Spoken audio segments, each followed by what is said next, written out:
I have no energy for this. Get energy. Come on, drink one of those bangs or something, and then like just feel your insides melt. What do you drink? Yeah, like how the Mountain Dew could melt the rats. Actually, it can. I just have a bottle. Exactly. I have a massive, like, 2-liter bottle of ginger ale bold. Have you guys ever had ginger ale bold? I have not. It's literally just ginger beer.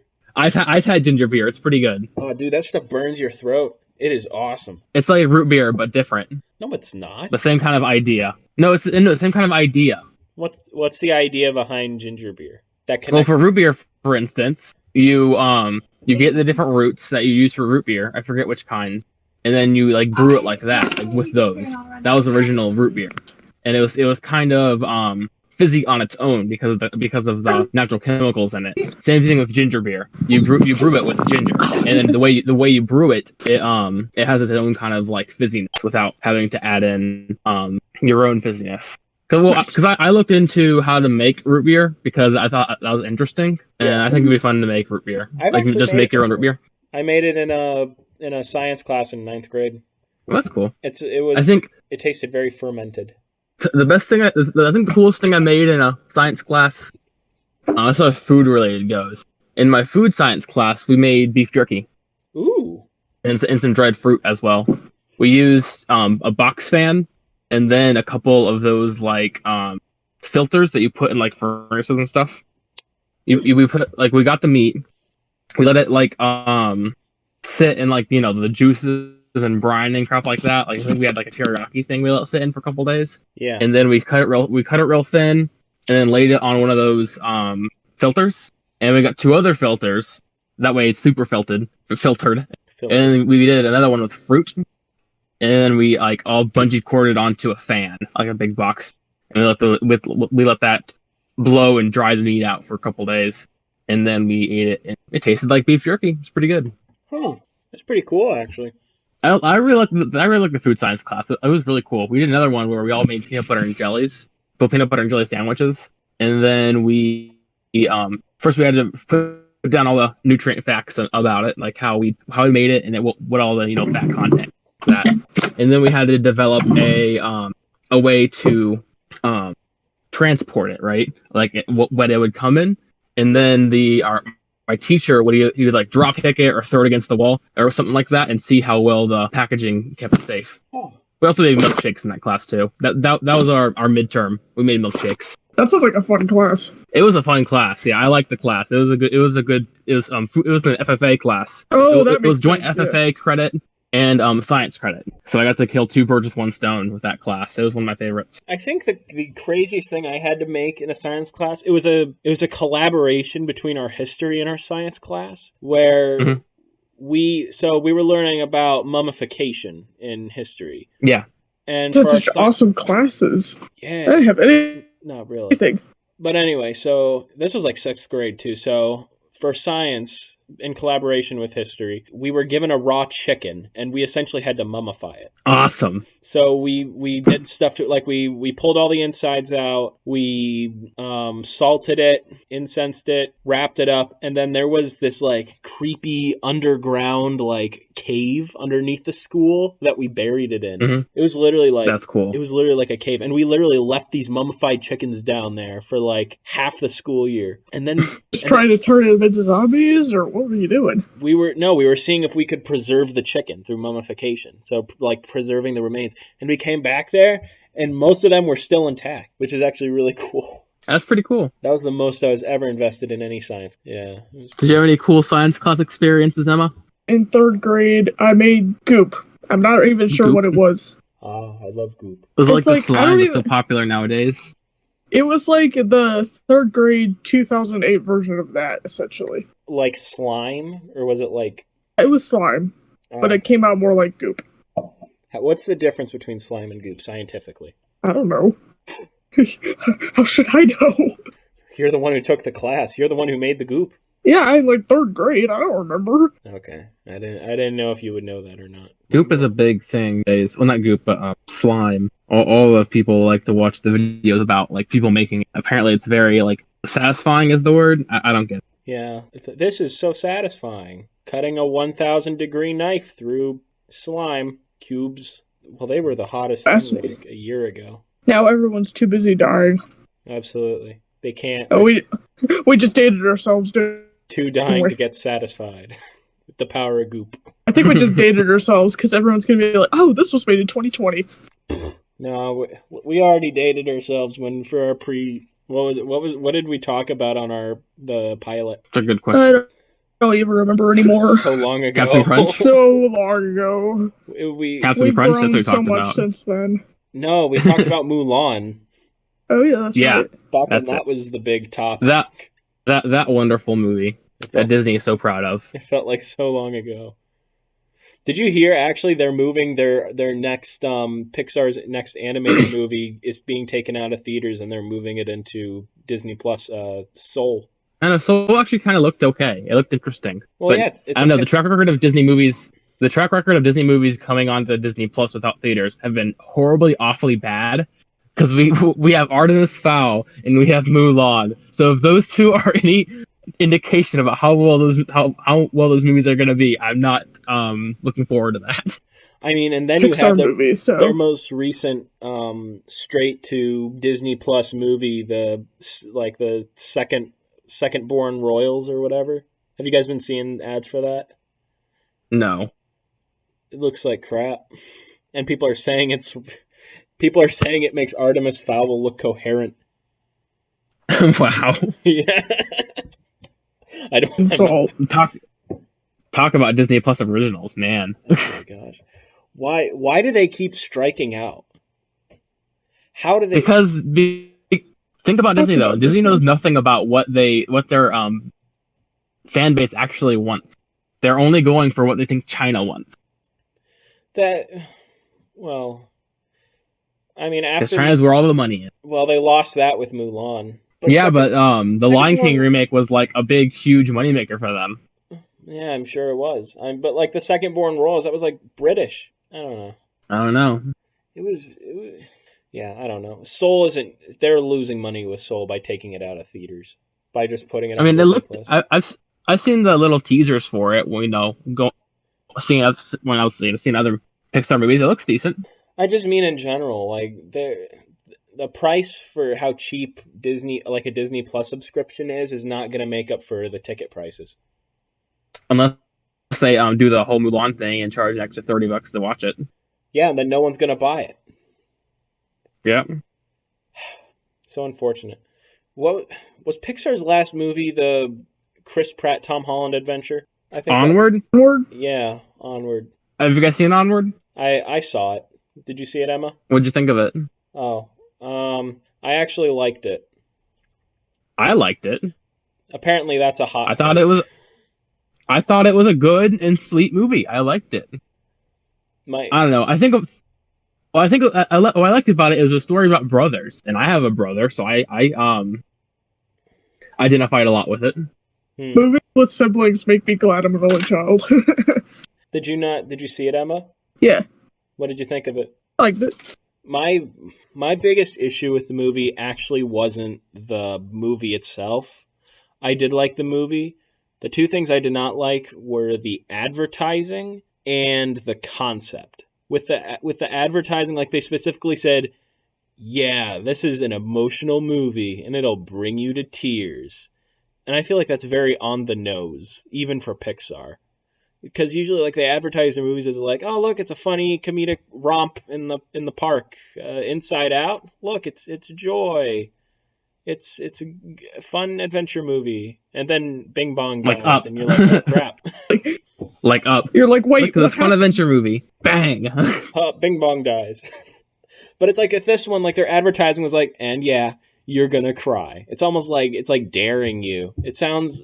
I don't know what that sounds like. It sounded like they were full of themselves. Like they were so sure that they're going to make you cry with their advertising. It's like, I don't know. You know what I'm talking about? Yeah, I mean, it was a sweet movie and all, but I mean, it was good. But yeah, I know what you mean. I think their advertisement was a little off. Yeah, their advertising was so weird. And then the concept itself, where it's taking like this cool fantasy like setting and then putting it into modern world. Mm-hmm. it's different. I will say that. I love Pixar for doing things that are different and not just rehashing and rebooting like Disney. But I don't know how I feel about the concept. I think one of the only like modern day fantasy things that I did like was the fact that they viewed D&D as a historical RPG. That was funny. I got a kick out of that. I don't know. I like modern fantasy. I like the modern fantasy setting. I thought it was interesting because you don't see a whole lot of modern fantasy. Well, I do too, but not how they did it, where they turned it like it's a high school drama, just living in the suburbs. My dad, but with elves. Yeah, like the type of modern fantasy I like is like Wolf Among Us. That was cool modern fantasy. I like how they explain their world. Dresden Files. Dresden Files are pretty good about modern fantasy. I have never heard of that. What's Dresden Files? It's a series about he's a wizard and he's in modern day Chicago and he does wizard thing. Like he first he's the only wizard that's in the Yellow Pages. Like originally he'll do stuff for like, find lost items for people or stuff like that. But then he gets himself into lots of trouble for other magical beings that are in the city that he feels the need to stop them, stuff like that. It's pretty good. If you like fantasy, or are interested in like the modern fantasy setting, it's a pretty good one. It has like vampires and like werewolves and like the Fae and all that stuff like in the more modern setting, but they're not like fully integrated. They're not fully integrated in with today's world. It's still separate from today's world. Yeah, like that. Like they're like living in secret. That's the kind of modern fantasy that I like and I've come to expect. Like it works. Okay, like the whole living in secret sort of thing.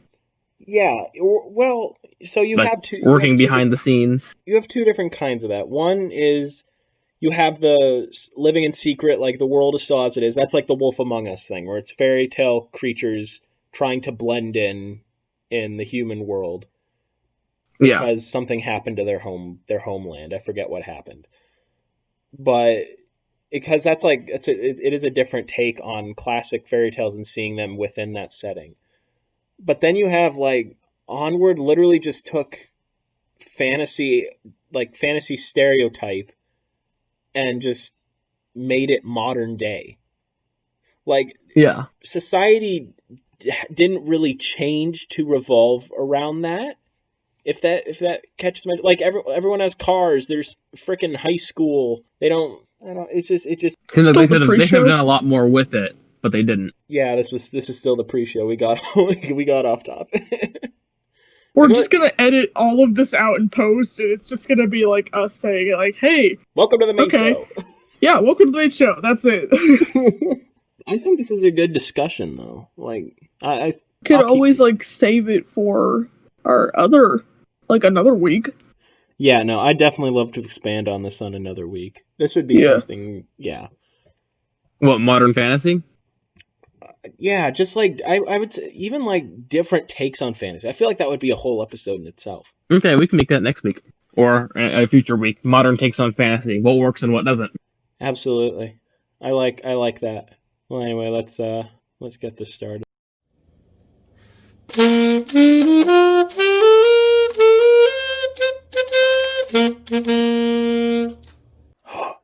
Wow. Alright, welcome back to another episode Under a Kitchen Table. It's the podcast by writers, for writers, and everyone else who likes writing movies or anything else. With me today, under the kitchen table, is Alan. Hello. And Emma, who is currently away from her mic. Here. There she is. We got quite the list of topics today. You guys excited? Always. We just talked about like half of it in the pre-show. The 14-minute long pre-show. Actually, I shouldn't name drop how long it is because who knows how much that I'll be editing out. Yeah, just edit all of it out and be like, what pre-show? What are you talking about? There's no pre-show. Anyway, leave room right now to edit in pre-show material into main show. Our first topic of discussion today is the classic saying, "Can you judge a book by its cover?" This topic was submitted by Alan. Yeah, it was. So, Alan, because you're the one who brought this up, what do you think? Can you judge a book by its cover? I think you definitely can, because that's kind of the whole point of book covers. Like, if you can't, then why do books have covers? And two, what about the book cover artist? If we can never judge a book by its cover, their job's kind of superfluous, isn't it?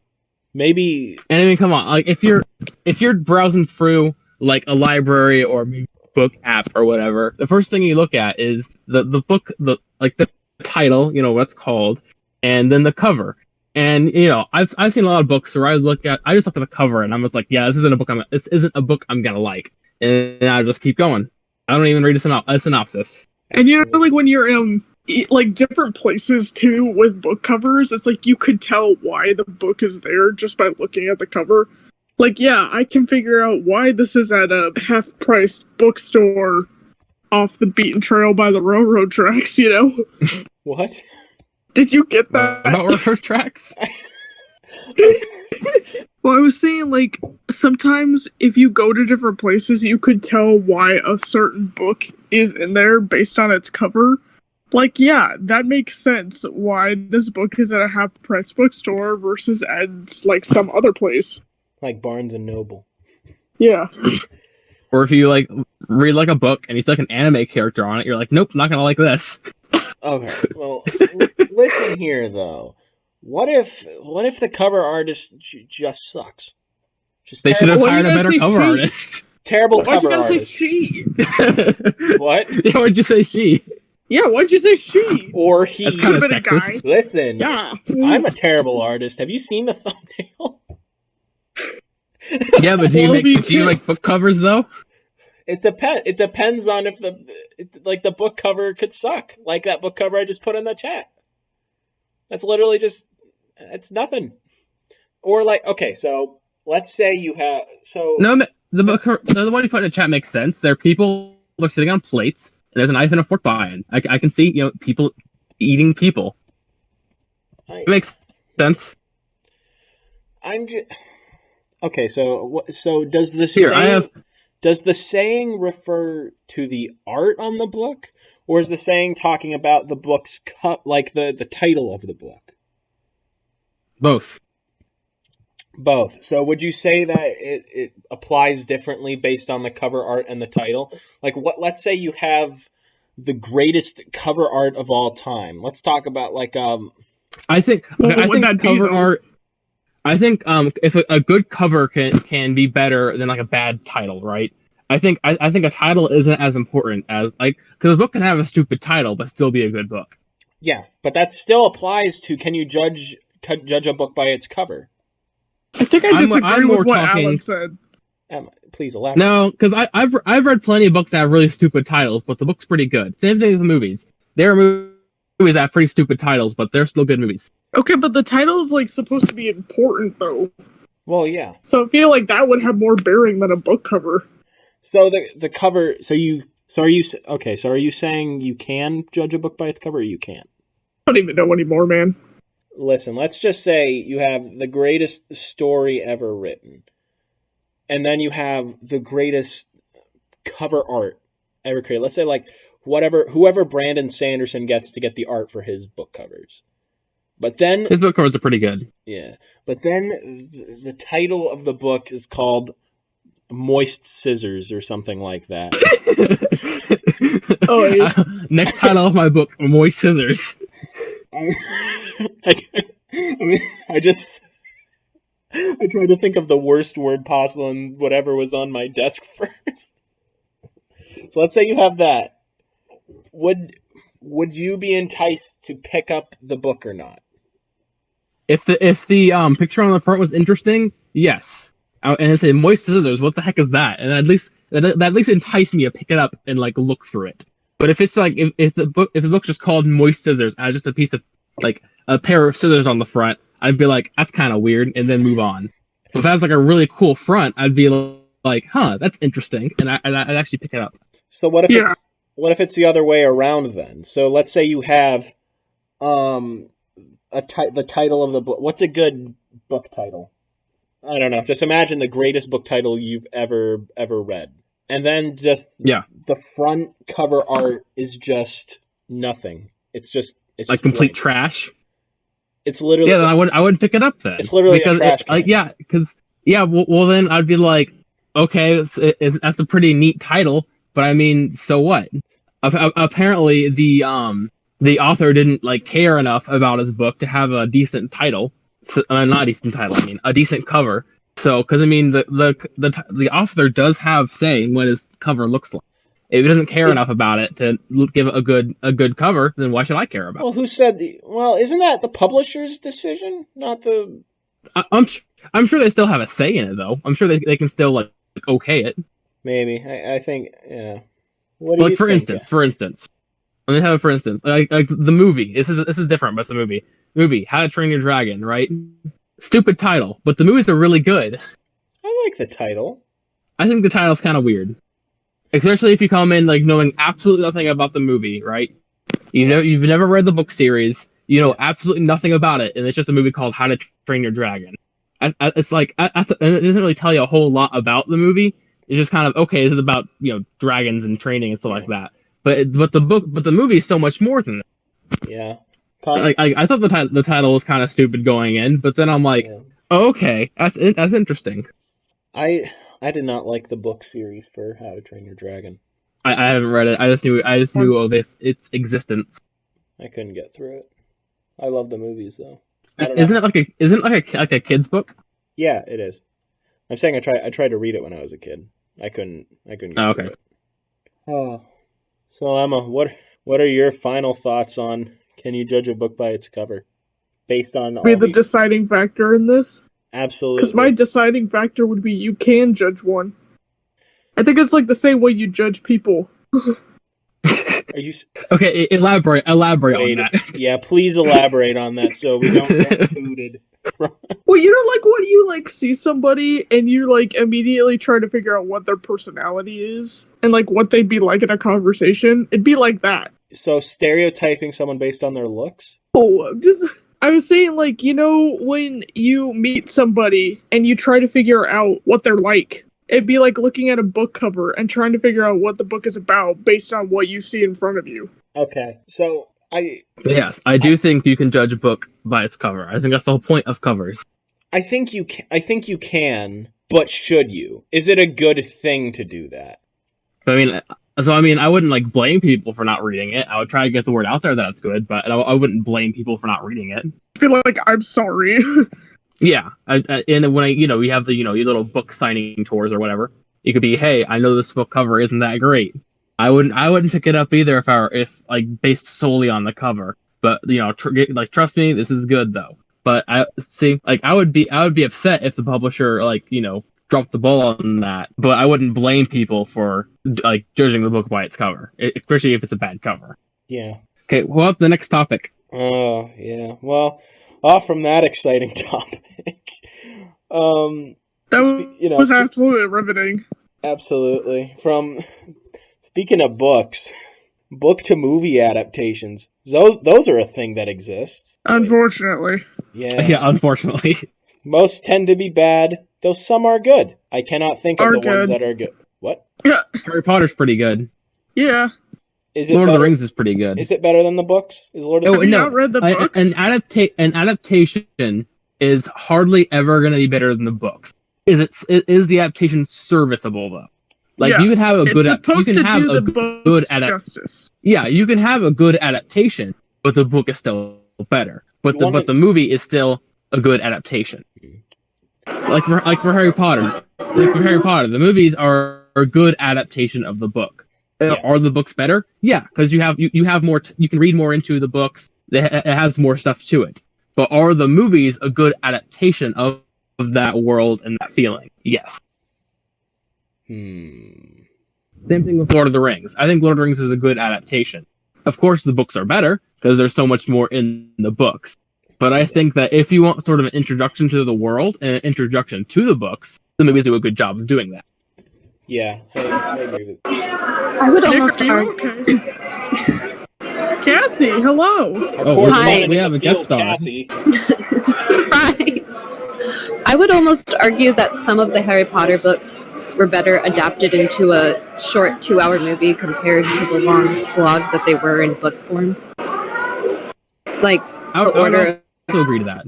The Order of Phoenix, I didn't finish until I watched the movie because I was like, this is just Harry Potter and friends being hormonal, and I don't want to read this. Yeah, those parts were kind of hard to read through. I don't agree to that. But for the most part, I think that they're good for people who don't. Okay, imagine like Pride and Prejudice. There's like two different. I am because there's two different adaptations, and people get on the 2-hour one for not being like perfectly like the book. But the book, like, I don't know, the 6-hour one gets boring after a while. You're like, why am I watching this? So you only watch it when you're sick. The 2-hour one gets. I'm serious. There's a 6-hour one and a 2-hour one. And the 2-hour one, I believe it. I think it does a good job of getting the themes across and the character's personality across in the 2 hours versus the 6-hour, even though they don't use all the same source material because they don't have time. Yeah, exactly. Like a book can of course be better, but as long as the adaptation gets like the right feel for the book, and gets the characters right, and get kind of like as a good introduction to what the book was, and wraps up most of the story in a satisfying way, like the book did. I think that's good. Hey, Cassie, Yeah. I would classify that as a good adaptation. Sorry, I'll mute because I'm in the loud chick still. So you're Chick-fil-A. yeah, I'm eating before my shift. So all right, muting now. And that She- was our she got- correspondent, Thanks for the input. Yeah, thank you she for coming in. escaped. She escaped from the table and was finally able to eat some food. Yeah. But we're sitting here starving. Moving on from good adaptations, what makes a bad adaptation? Give us some examples.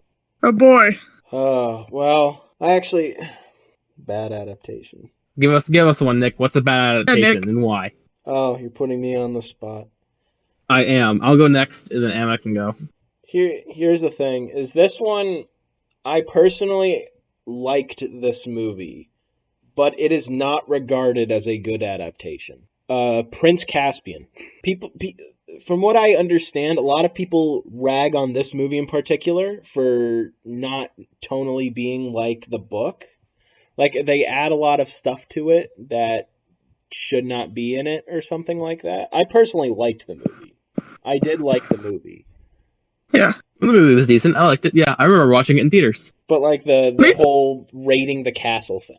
Like, that was all added. I saw Voyage of the Dawn Treader in theaters. What? I didn't see that one. I saw the first two in theaters, but I didn't see the Voyage in theaters. I don't know if I can say this. I think I can now because it's been out for like 3-4 years, however long it's been out. It's been a lot longer than that, Nick. Yeah, I know. I was a part of a pre-screening to see Voyage before it came out. Yeah, I saw it with I forget who I saw it with, but I saw it like months before it came out. I had like the paper ticket and everything like that. I was in like middle school. I think I was in like the 6th grade. The movie was fine, but one of my biggest annoyances is Prince Caspian and Susan. This just in, text message from correspondent Kassi from the field of Chick-fil-A. Would you care to elaborate on the biggest annoyance being the two of them? Did they have... I actually haven't seen the movie in a while. They had like a thing, yeah, in the movie. They had like a thing. Oh. In the book, Prince Caspian was younger than Susan. He was about Lucy's age. And then in the next movie that they did, it was even weirder because they made Prince Caspian and Lucy the same age again to kind of create that, like, not the same age, but like he should have been aged a lot more and been much older, or like a little bit older. I can't remember, but they are not the same. Like, none of the characters in Narnia and with the main characters were the same age at the same time to create that romance like that. They were either older or younger. That's really weird. Yeah. So that's why it's annoying. Well, thank you for joining us. Thank you for that clarification.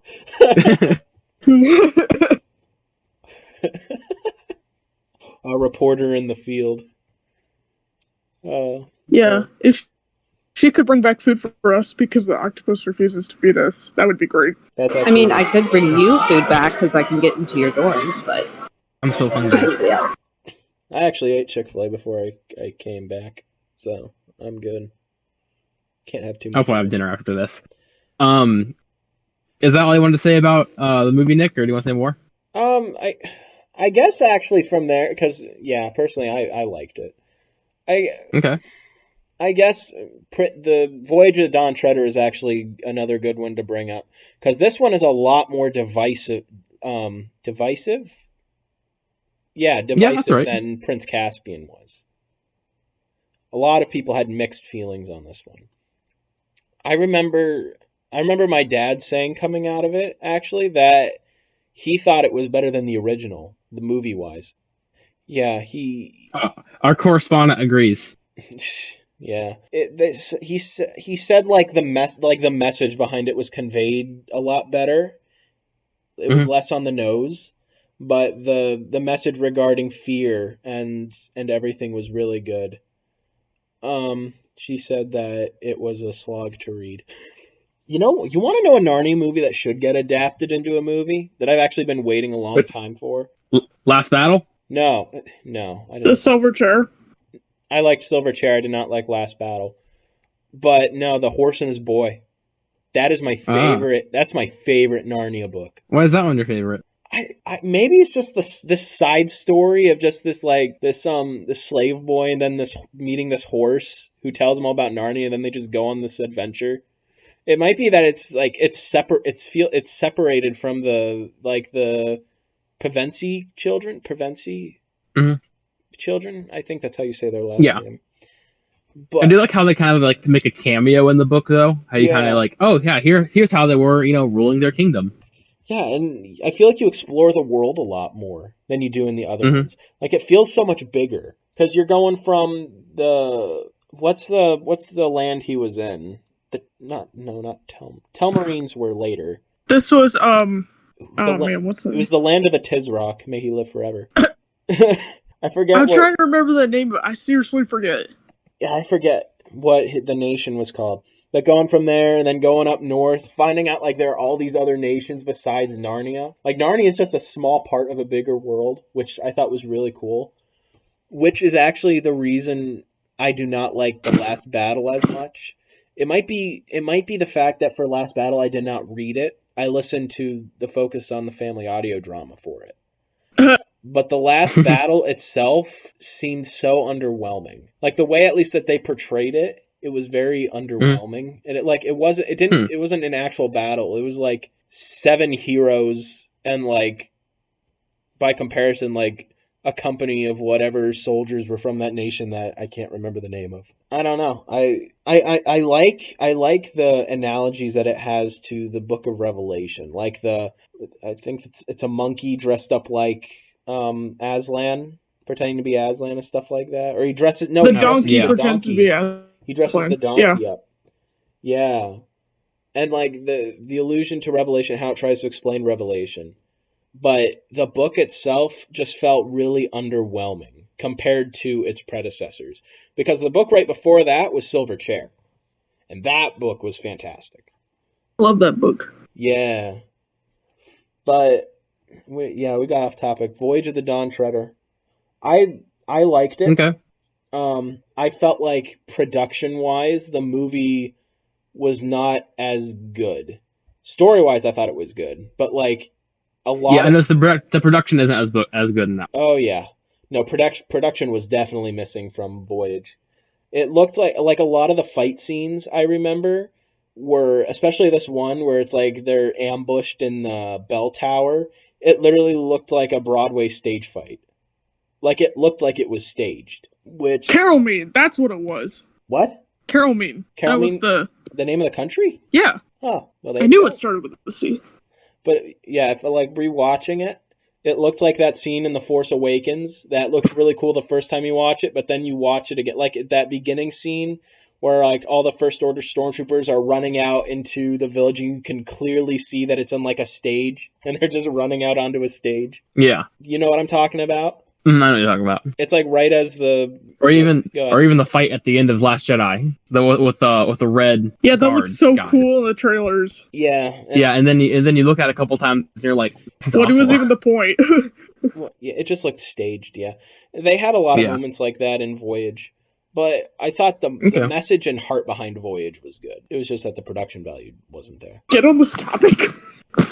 What? We were talking. What were we even talking about? This is the good and bad adaptations in movies. Yes. Yeah, I'll do mine. Okay.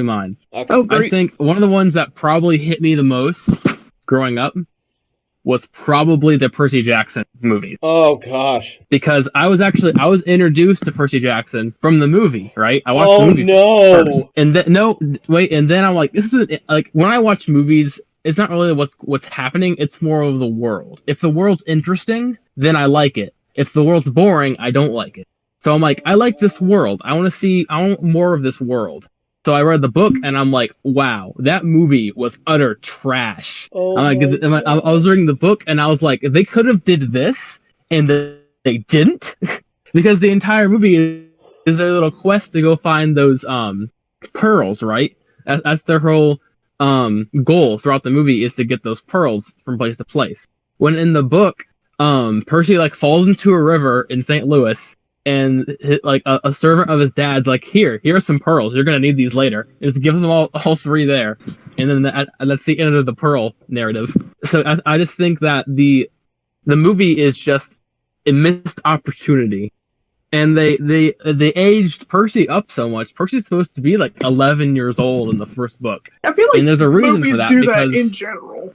But for the movie though, he was 11 years old for a very specific reason, because he was supposed to like everyone thinks he's supposed to fulfill this prophecy when he's 16, because that's what the prophecy says, when he's 16. So it's very important. Like when he turns 16, it's very important. And then in the first book, he's like 19.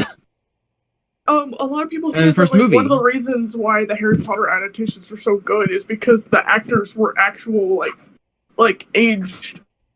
Yeah, but they were actual kids, and then they were like, you got to see them grow up. Whereas it's totally different if the person's like 20 playing a 14-year-old, and you're like, I don't see any growth here. Yeah, the Percy Jackson movies could have been that related though. It's like a part of the story. The age plays a major part in the story. It does, And the Percy Jackson movies, that, then what's even the point? In the Percy Jackson movies, the age is also very. The books, the age is very important, and they ignore that in the movies. Plus the character likenesses are bad too. Well, that's because they did an okay. I mean, they did an okay job with Percy, but they got Annabeth completely wrong. They got her right in the second one. They got closer. So that's my thing. I can't. They got Clarice completely wrong though. Of the adaptation of the character transfers from book to movie, they got her more right than other characters. I guess they got Tom. Was Tyson? Yeah, they got him wrong too. Tyson, they did Tyson good. No, Tyson's supposed to be ugly. He's not supposed to be like a good-looking guy. He's supposed to be like an ugly troll. And the whole point of it is that you're supposed to. The whole point. No, not in the movie. He wasn't like ugly like Cyclops ugly. He was a Cyclops. He was supposed to have like big old like crooked teeth with like peanut butter stuck in them, and like he's supposed to be like an ugly guy. And then the whole point was, you're supposed to not judge what he looks like. You're supposed to like accept him because he's a sweet guy. But then in the movie, he looks like a regular teenager, really or however old they are in the movie. Really big teenager. Yeah, he's a big guy, but he's still like a regular, conventionally attractive teenager. Same thing with Clarissa. She's a beefcake. Yeah, but she's like in the book, she's like not a good-looking girl. Because she doesn't care about her look. She cares about like working out and like fighting. Like how the way she looks is on the absolute bottom rung of her priorities. She doesn't care at all. Well, I think there's just a lot of plus, might just be there's a lot of narrative issues because what were you saying about the movie? That might just be the movie stigma though of hiring young, attractive teens to play teens. I will. Still, here's what I will say: the second Percy Jackson movie started better than the last one. I would agree with that. They dropped the ball in the end, but they started okay. That ending was. They dropped the ball in the end. And the ball they dropped turned into a neutron star, but the beginning was decent. What the heck was that ending? That ending was so bad. Yeah. Because everything leading up to that was actually really good. And that's what disappointed me the most. It's like you almost had it. You were this close to getting it. Yeah. You did your best. Yeah. That's all that matters. The first one completely just ignored so many elements of the books. Completely ignored them or swept them under the rug. The fact, okay. They got Hades. They got Hades so wrong. I liked Hades in it though, but it's like the part of the reason I think they did what they did with the second movie and how they ended it was because they realized they screwed up in the first movie so bad and were trying to make up for it. Which is why you have at the beginning everything is like almost not picture perfect like the book. Like the yacht is super small compared to what it was. Like he's literally it's supposed to be a big cruise ship. Yeah. Full of monsters. And he had a yacht with a manticore and some hench dudes. Yeah. But yeah, it's not really much of an army. Yeah, but they got they were doing a lot right with it. Like they fixed Annabeth's eye color one. Like that may seem so small. And her hair color. Yeah. And her hair color, that's a big thing too. It seems so small, but it showed that they were caring about like trying to get it right this time. So you have that. You have the introduction of Clarice. You have the introduction of Dionysus. I think they got Dionysus. I like Dionysus. Really good. I think they got Dionysus right. Whatever. They got him. It depends on where you're from. They done him good. Yeah, I was actually going to mention Dionysus later on. I thought they did him really good. I think they brought the Oracle in, right? They did. The Oracle was decent as well. Yeah. Like they brought in so many elements. And then they met with Hermes. It's a little different from how it was in the book, but I didn't think that was too inconsequential. It was still the same point of you need to be the one to save my son. Then they go on their trip. They meet Luke on his yacht / cruise ship. There's the winds. They meet up with Clarice and her undead Confederate army. That was I like that. That was cool. As soon as I saw it, I'm like, okay, you know what? This is going good. And then they go to the Bermuda Triangle and meet the monsters. That was a cool visual. Mm-hmm. Except for the mouth within the mouth. That was kind of weird of the monster. But but then it all just falls apart right after that, where suddenly they completely skip past Cersei's island, which I kind of understand because it's just kind of there. It's kind of inconsequential. Yeah, when you have a movie with a run and the whole the sirens as well. Yeah, suddenly there's like Carnival Island where Cyclops lives. Yeah, I didn't get Carnival Island. As soon as I saw that, I'm like, oh no, it's happening again. It's going downhill. And then it did. And then they completely just spoil everything when they just are like, oh yeah, by the way, here's Kronos. Cool. By the way, we're actually going to do what we've tried to do in the book, but failed because of you. They kind of did like an alt history where it's like, aha, we actually did get the fleece, and now we're just going to heal Kronos. And then Kronos is just this massive rock dude who eats loot. Yeah, I mean, what's with that? What the heck? Yeah. And then it's just they kill Kronos by stabbing him.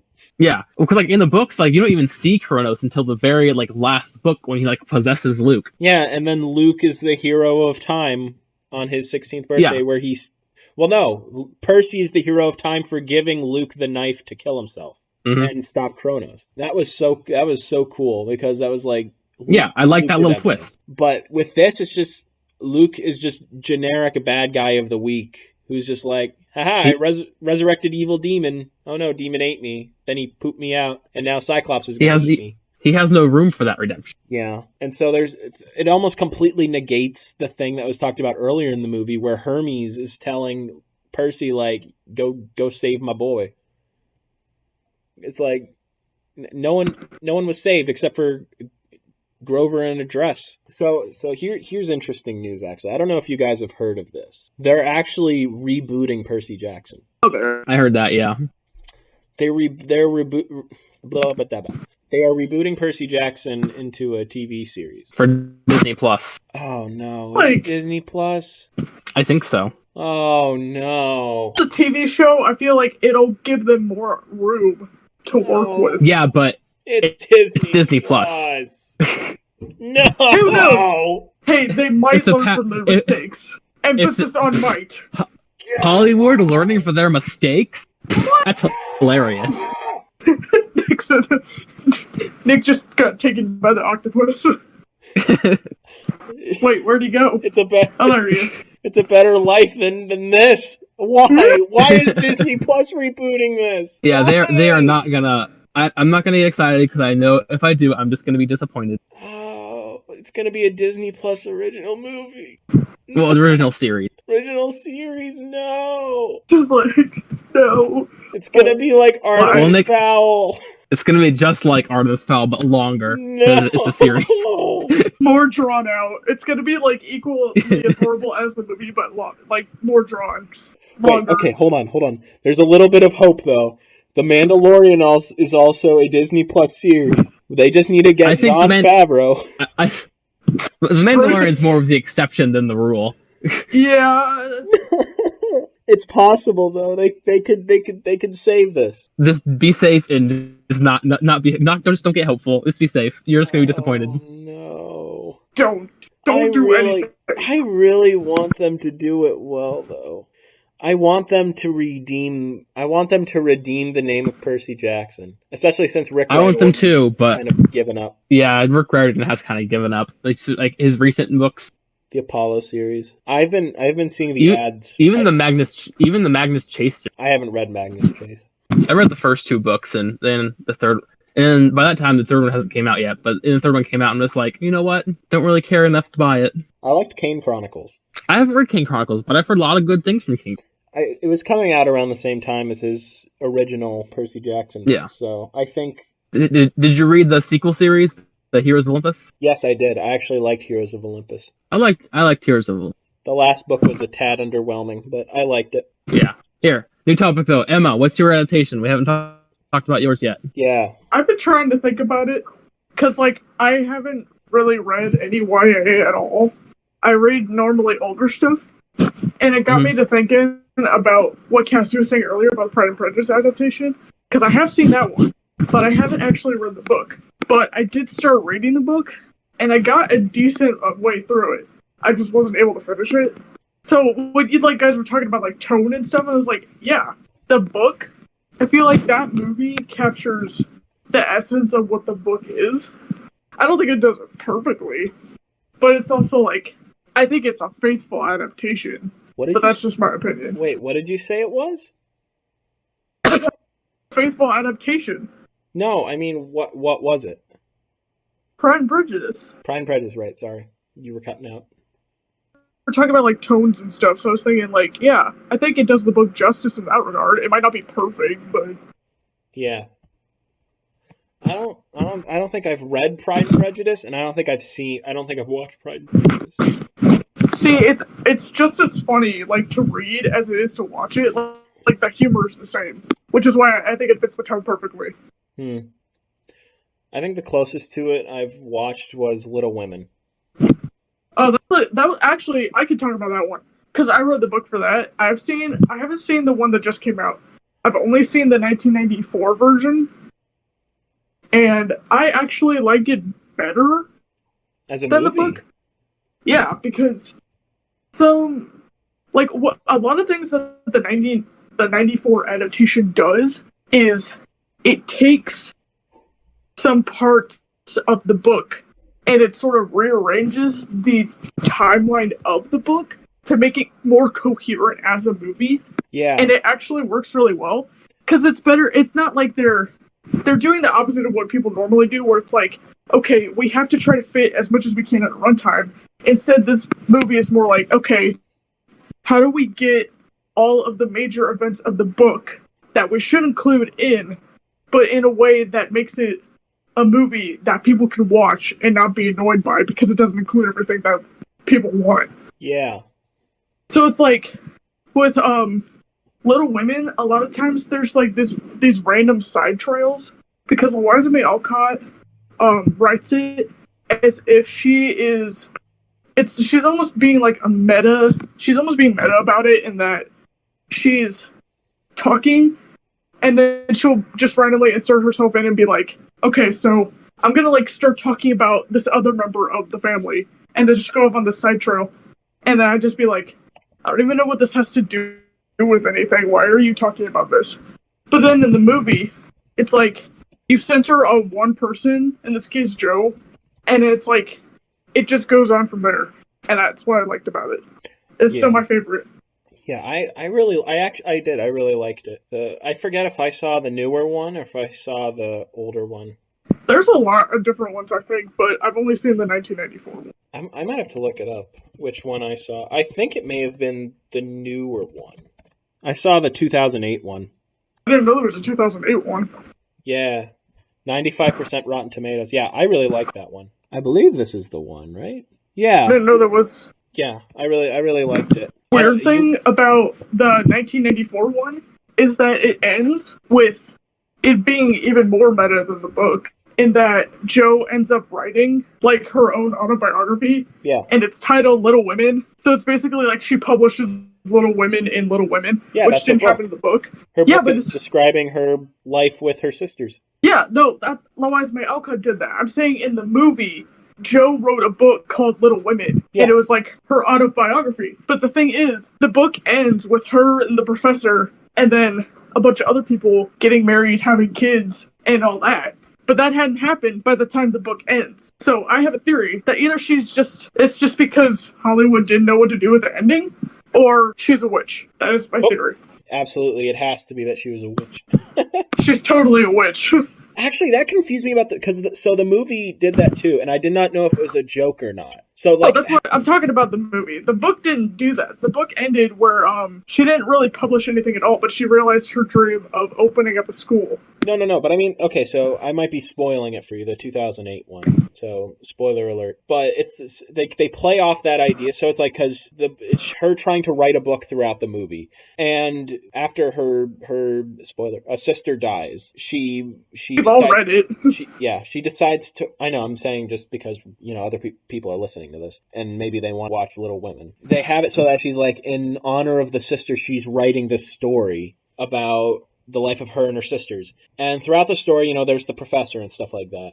But then when it comes to her trying to get her book published, because she's talking to the publisher and talking through her book with the publisher. Is this the 2008 one? Yeah. Because this never happened in the 1994 version. That's probably why I'm confused. Yeah, so they added in this stuff where it's like she's trying to get the book through her publisher to get it published. And she's talking about how the story ends with her being independent and single still.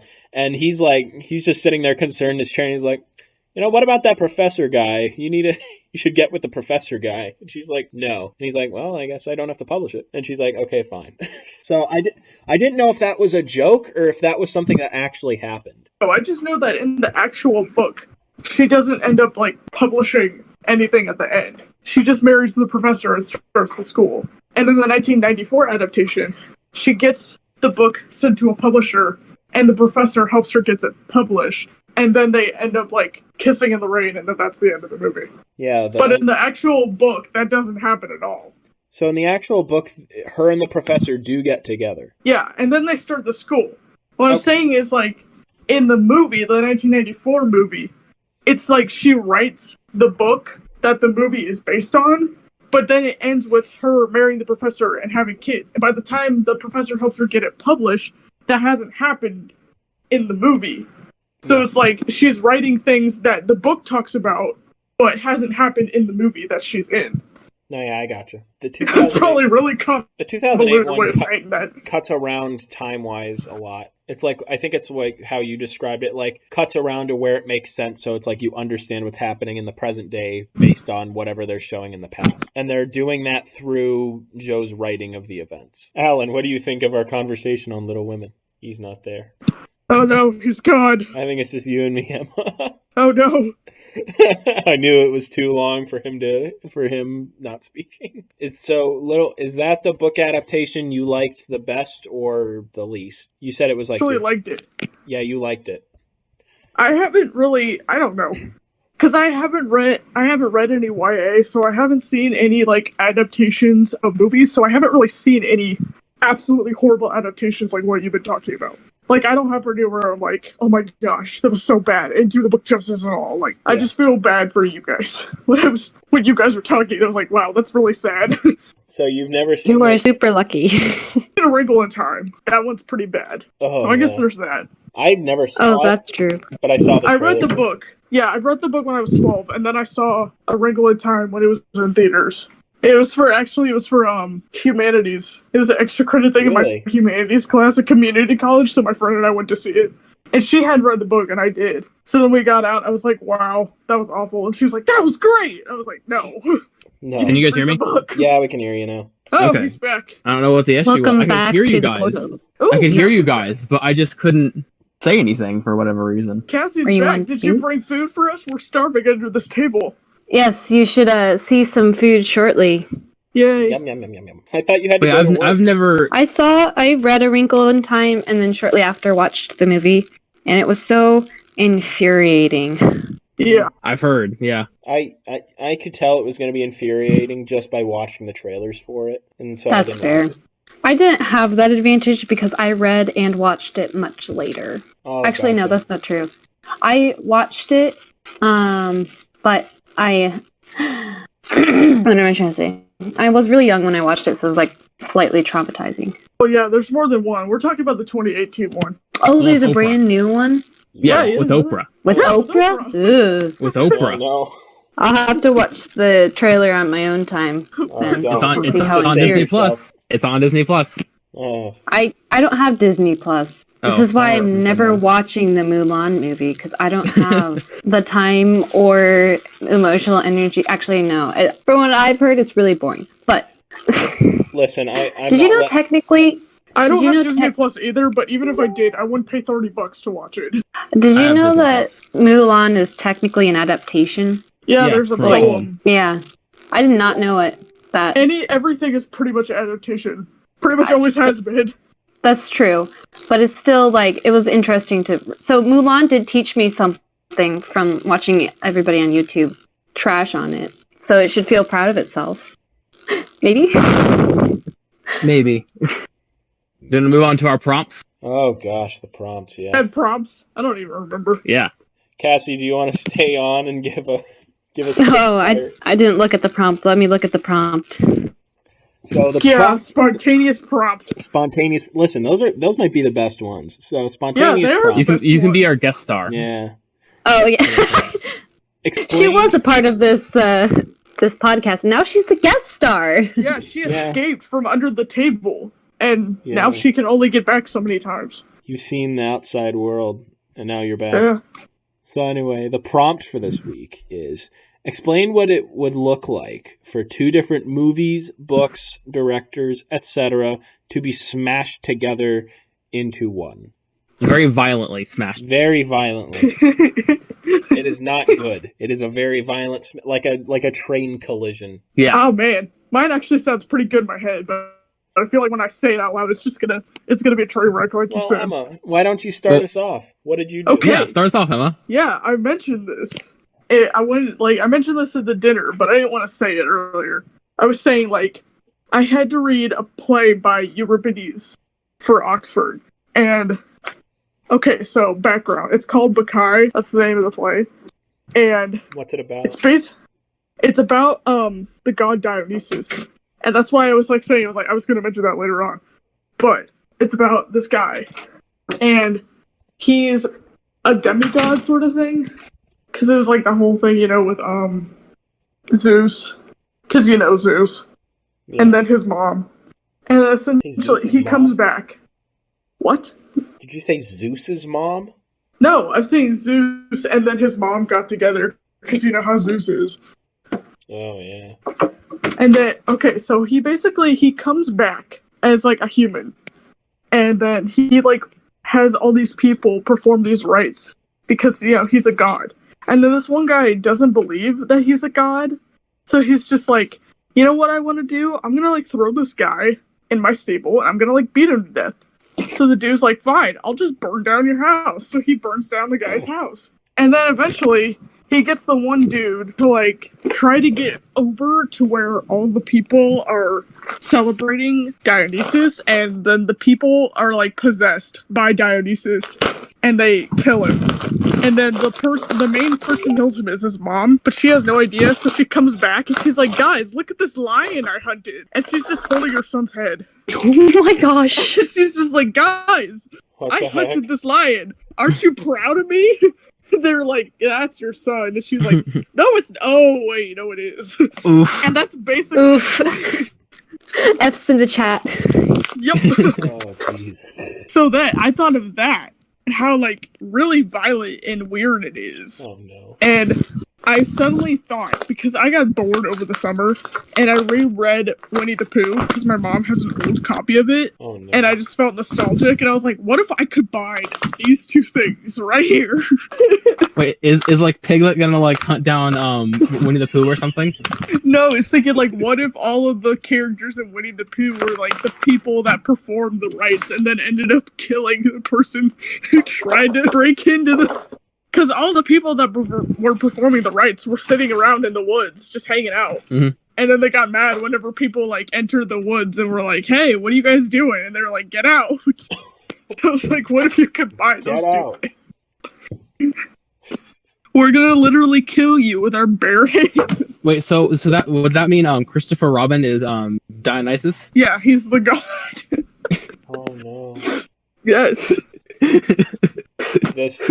They're gonna come back. They're gonna, like, have a party celebrating the person's death with his head being paraded around in the woods. Goodness. Very nice. I would watch that. I'd watch it too. It has to All be right, I gotta head out, though. guys. All right, bye, She's Kat. traumatized. See ya. This Bye. is what being under the kitchen Bye. table does to you, Cassie. I'm very traumatized, Emma, and I approve of your ability to traumatize me, I think. Yay. Bye. Have fun. Bye. Bye. So that was mine. What's yours? Yeah, Alan, what was yours? Mine was this is the spooky month of October, so I decided to be spooky. So you get the movie, the classic that everyone loves, Absolutely. called The Room by Tommy Wiseau. Oh, A utter classic, and for those who don't know, it is a gripping American drama about betrayal and friendship. How and you get that riveting. movie, so American. and you get that movie, and you combine it with Halloween, like the movie. Oh, So instead of in the movie, you know, in the room, Tommy is very upset because he finds out that his lover, Lisa, is actually cheating on him with his best friend, right? So in this version, with combined with Halloween, Tommy will be in the same role as Michael Myers was, right? And how Michael Myers is just hunting down his sister, Tommy will be hunting down Lisa for revenge for cheating on him. oh no. And with all the hokey acting intact, Oh, yeah. and how he did not kill her. He did not.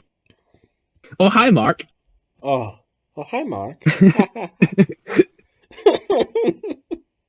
And he will, the only way to distract evil Tommy Wiseau, Michael Myers from the killing is a nice vigorous game of pass the football. Dang. I figured that'd be a fun adaptation. Oh, I mean a fun movie mashup. Yeah, wow. That would be a fun movie mashup.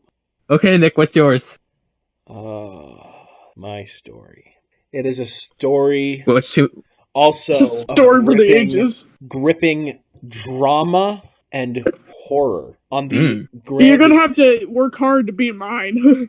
Oh, you do not know true fear until you've heard of the utter mashup. Stop! You're making me laugh. The utter terror that you will experience upon watching or reading my mashup. So, if you will, picture Peter Jackson and James Nguyen, famous for the hit Who's TV classic, Birdemic.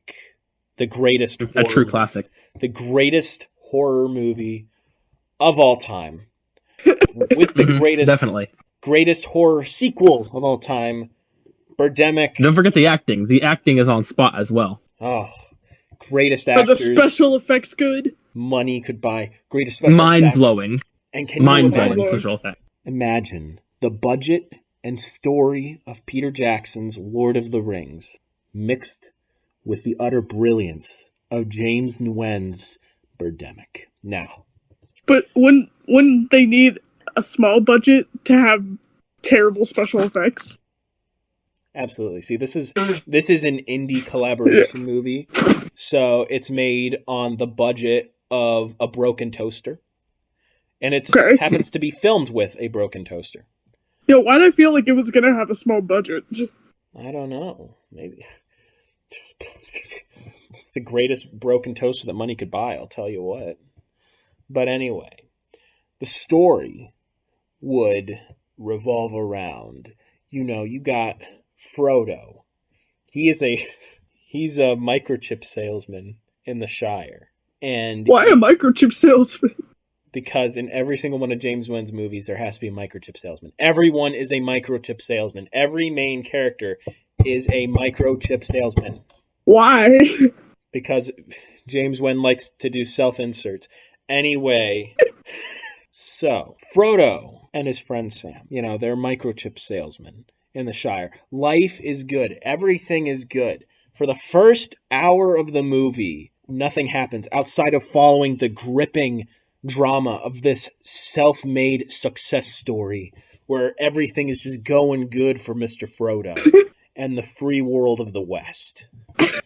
Everything's good. They're selling their microchips. They're going on dates with a lady that he just met in a bar one day. It's great stuff going on for him, honestly. And they're get together. People are investing in their business for $1 million. Investing in their business for $1 million. Very gripping storytelling going on. Now, you will see throughout the movie little bits of foreshadowing, but it wouldn't be to what you think. It's not to the disaster that is to come. Rather, it is foreshadowing. It's just there. It is foreshadowing of the cause of the disaster that is to come. Global So it's warming. not actually happening. Absolutely. Frodo's walking in the fields, and he sees the local farm machine factory filling the atmosphere with smoke. And it's like, oh no, that's not good for the environment. He's going to have a solar panel installer come to his house, his little hobbit hole, and is like, hey, can we install some solar panels on your hobbit hill? And Frodo's going to be like, yeah, sure. And then they're going to spend this gripping 5-minute scene where they're instilling solar panels onto the top of his hill. You're going to see that Frodo really is a good guy. He cares about the environment, which completely takes away from what's about to happen. At the halfway mark, after everything is going good, they attack. Horrible flying gifts of orcs that are flying through the air and kamikaze bombing the Shire.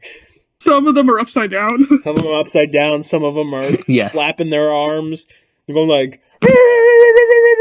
and they're like on loop, just kamikaze bombing the Shire. It's the same shot over and over again. Absolutely. It's the same exact orc, sometimes like recolored, but it's the same exact animation. But that's the point of the fact. They can only look to the right, so whenever they have to turn left, they're just walking backwards. Absolutely. So that comes into the budget restrictions. By, from a distance, it looks realistic. From a very large distance. Actually, story aside, in an actual interview with James Nguyen, someone asked him if he thought the gift birds looked realistic, and he said, from a distance, He actually said that, from a distance, He didn't specify how big of a distance. From a very, very large distance. Yeah, so anyway, we're getting into the gripping second. The orcs are kamikaze bombing. And Frodo, microchip salesman instincts kicking in, is like, we gotta survive. So they all pile into their hoopty van, which runs on fossil fuels, but that's okay. They're the main characters. They care about the environment. And they're going off, and they're like, oh, we gotta survive the orcademic. And so that'd be what it's called.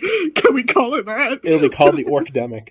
So they're traveling west as the orcs attack. His best friend dies. They meet some other colorful characters, such as two dwarfs who they adopt, I think. One of them they rescue from the trunk of another hoopty van along the side of a road. Is this movie also going to be like 4 hours long? Oh, you longer. Won't believe it. It's gonna be like the same. Like it's gonna like fill its runtime by showing the same shots of something. It's going to be for 10 straight minutes. It's going to be the same length as the original War and Peace movie adaptation. How long was 7 hours long. Oh, 7 hours. Oh, and okay. Only the first hour will be on the gripping drama. The next 6 hours will be on the orc attack. It's just of course, there are plenty of shots of them just walking. Yeah.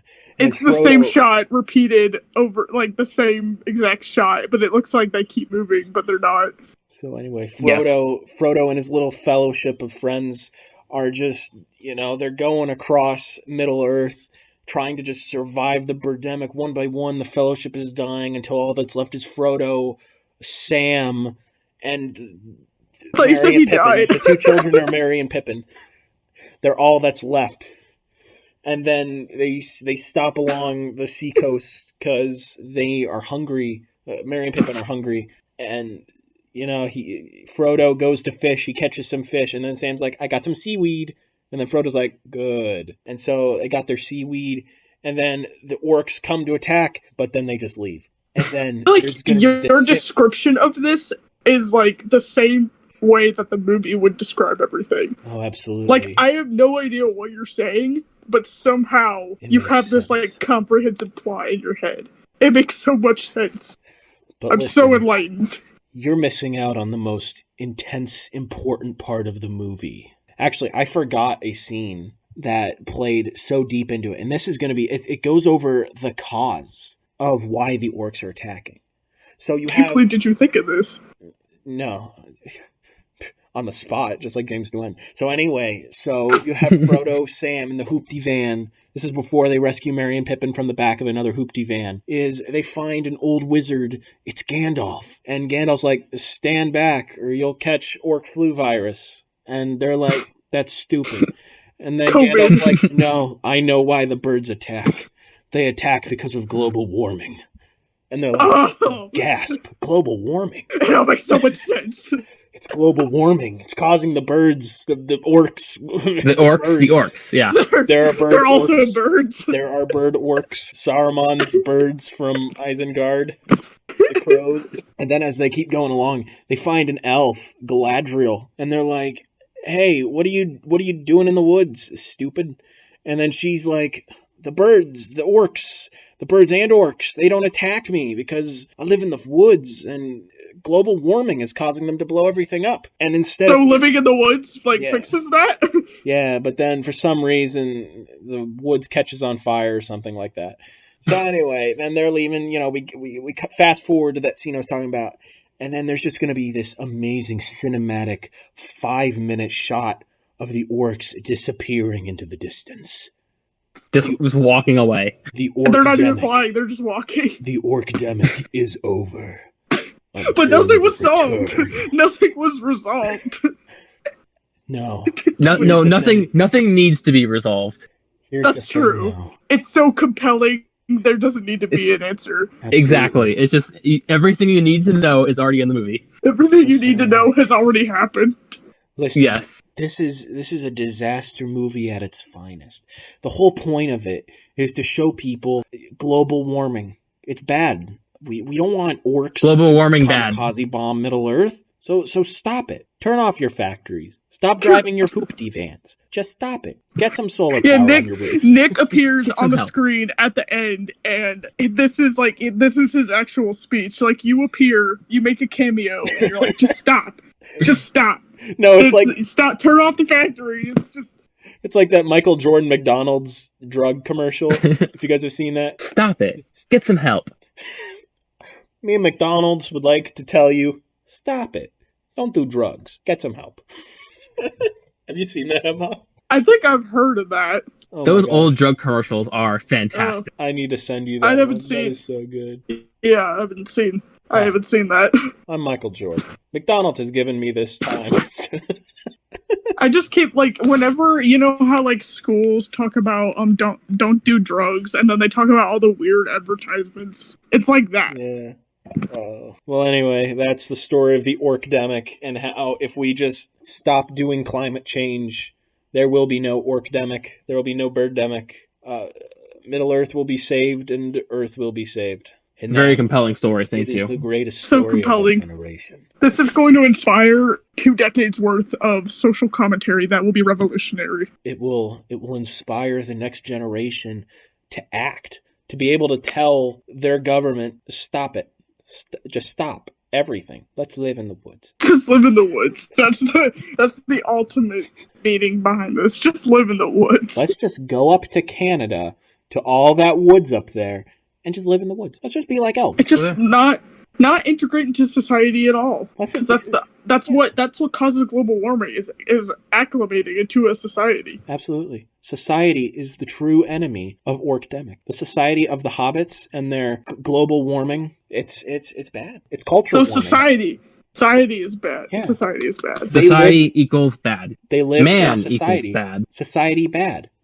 Existence equals bad. Society bad. Global warming bad. Profound. Stop. Profound. So profound. Oh, most profound message of our era. I shed a tear while you were describing it. I've shed many tears while thinking of it. I mean, thinking about something that deep, I'm not surprised. Oh, absolutely. It was the deepest story I could think of. I know who's gonna win Best Picture. Oh, I know. I've already sent This is going to the Oscars. Listen, I've already sent a message to my boy Peter Jackson, and I'm like, listen, man, I got the great script for the new Lord of the Rings movie. You got an 7 opportunity hours. here, Peter Jackson.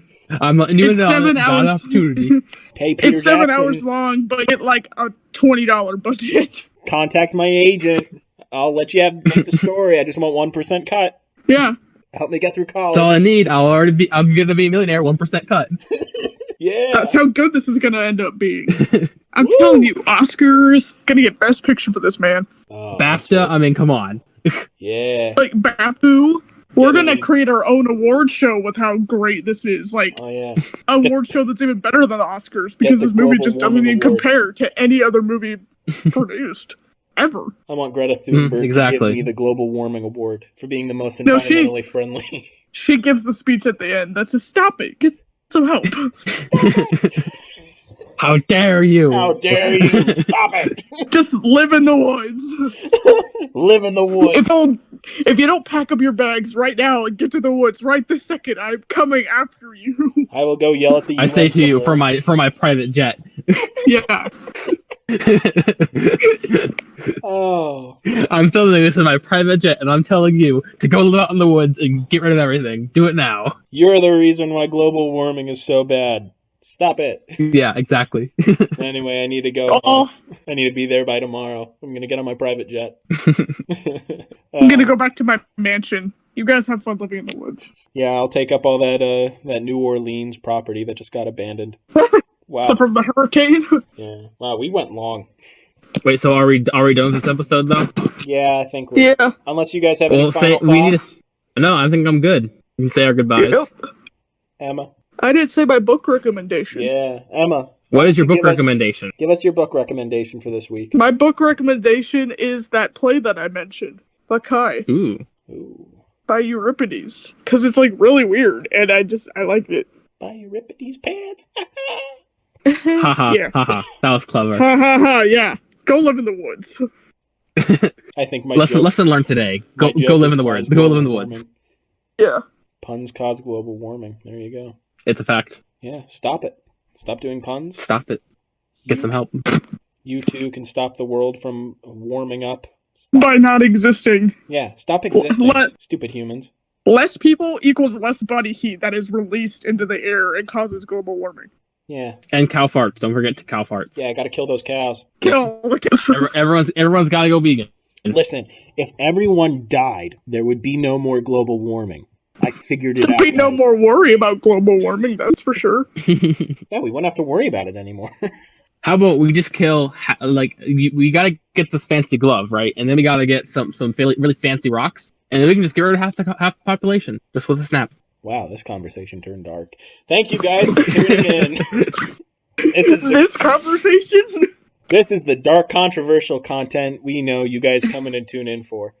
That we are cutting out. Week when we get canceled by Twitter and Greta Thunberg decides to yell at me in my face and makes me go deaf.